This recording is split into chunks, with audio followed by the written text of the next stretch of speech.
శ్రీ విఘ్నేశాయ నమః. శ్రీ గురుభ్యో నమః. మహాసరస్వతి నమః. నమస్కారం అండి. ఎలా ఉన్నారు? ఈరోజు వృషభ రాశి వారికి ఆగస్టు మాసంలో ఎలా ఉండబోతుంది, గ్రహ సంచారం వల్ల వారికి కలిగే లాభాలు ఏమిటి, నష్టాలు ఏమిటి, ఖచ్చితంగా ఇలా ఉంటుంది, ఇలా జరుగుతుందని చెప్పబోతున్నానండి. దయచేసి వీడియోను ఆశాంతం చూడండి.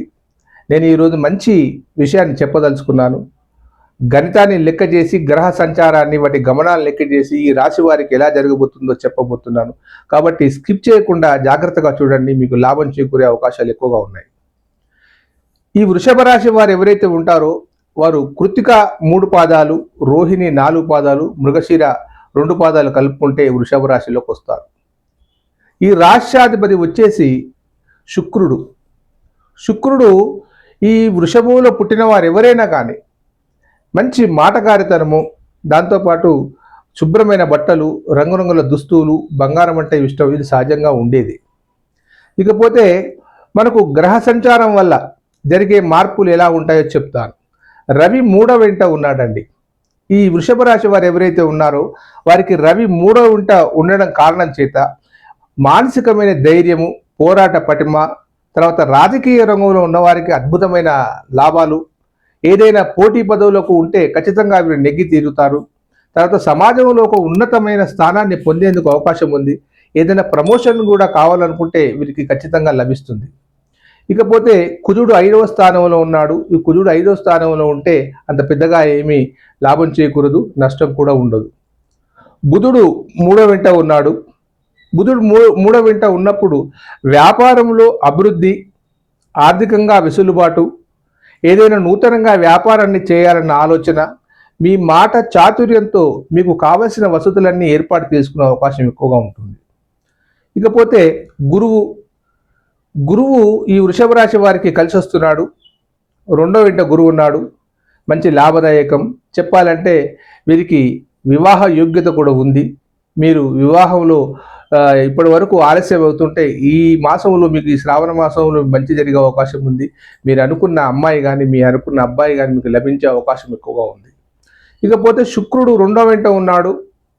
శుక్రుని వల్ల మంచి ఆనందదాయకమైన విందు భోజనాలు, విలాసవంతమైన జీవితాన్ని మీరు చక్కగా అందుకోగలరు. చివరిగా శని భగవాన్ని చూద్దాం. శని 11వ ఇంట ఉన్నాడు. ఏకాదశ స్థానంలో శని ఎవరికైతే ఉంటారో, మనకు శని అంటేనే గజగజ వణిగిపోతాం. 3 గ్రహాలు మనం బాగా వణిగిపోతాం. ఒకటి రాహువు, కేతువు, శని. నిజానికి ఈ 3 గ్రహాలు జీవితాలను మారుస్తాయి, జీవితాలను తలాకిందులుగా చేస్తాయి. కానీ వృషభ రాశి వారికి మాత్రం ఇక్కడ శని భగవానుడు 11వ స్థానంలో ఉన్నాడు. మంచి అద్భుతమైన ఫలితాలు ఇస్తాడు.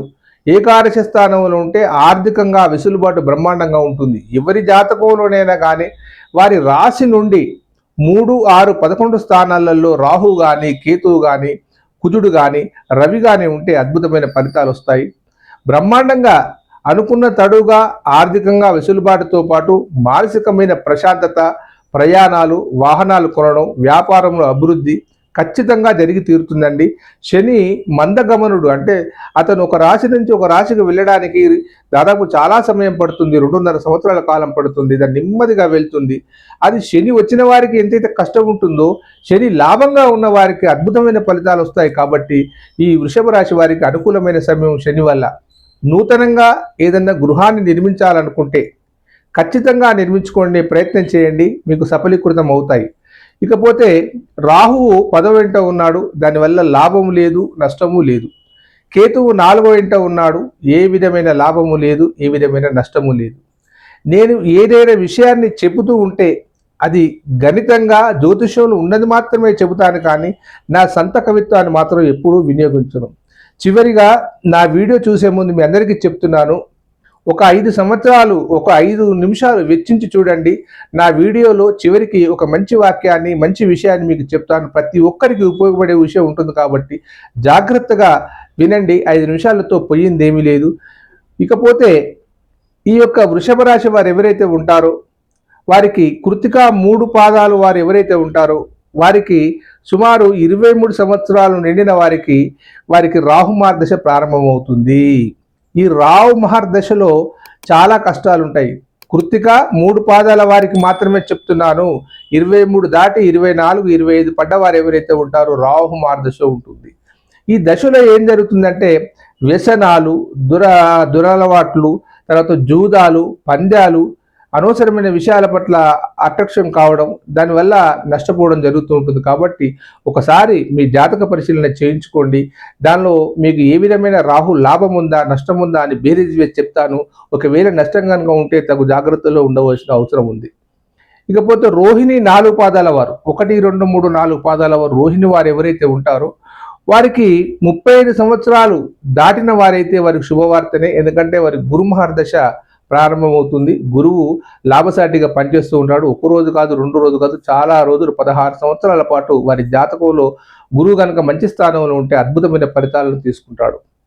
ఇకపోతే మృగశిర 2 పాదాల వారు, ఈ మృగశిర 2 పాదాల వారు ఎవరైతే ఉన్నారో 25 సంవత్సరాలు దాటిన వారు ఎవరైనా ఉంటే వారికి గురు మహర్దశ ప్రారంభమవుతుంది.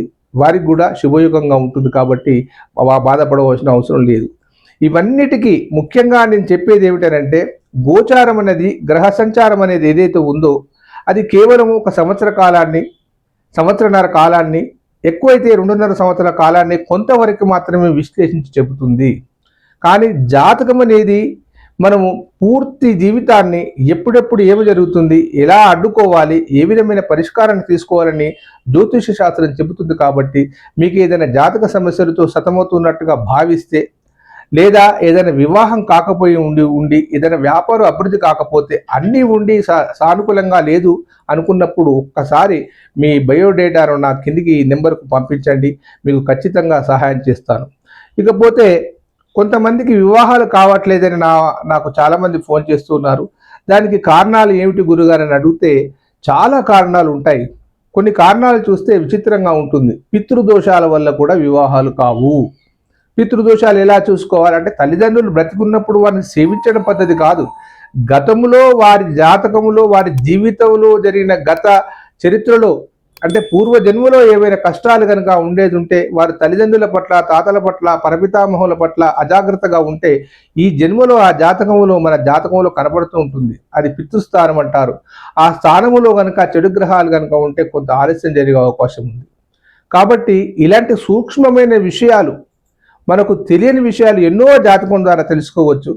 దానివల్ల మనకు లాభం చేకూరుతుంది కానీ నష్టం మాత్రం జరగదు. ఏదో మభ్యపెట్టాలని, జాతకం పేరిట డబ్బులు వసూలు చేయాలన్న ఉద్దేశం మాత్రం నాది కాదు. ఏదో నాకున్న జ్ఞానాన్ని 10 మందికి పంచి నా వల్ల ఏదైనా ఉపయోగపడితే సంతోషపడేవాడిని మాత్రం, కానీ ఏదో డబ్బు సంపాదించాలనే ఉద్దేశం మాత్రం నాకు అసలే లేదు. మీకు ఏదైనా జాతక సమస్యలకు కావాలనుకుంటే మీరు ఈ కింది నెంబర్ ఫోన్ చేసి సంప్రదించండి. చక్కని పరిష్కారం ఇస్తాను. దయచేసి లైక్ చేయండి, షేర్ చేయండి, సబ్స్క్రైబ్ చేయండి. ఉంటానండి. మీ ప్రకాష్ గురు, ఆస్ట్రో న్యూమరాలజీ.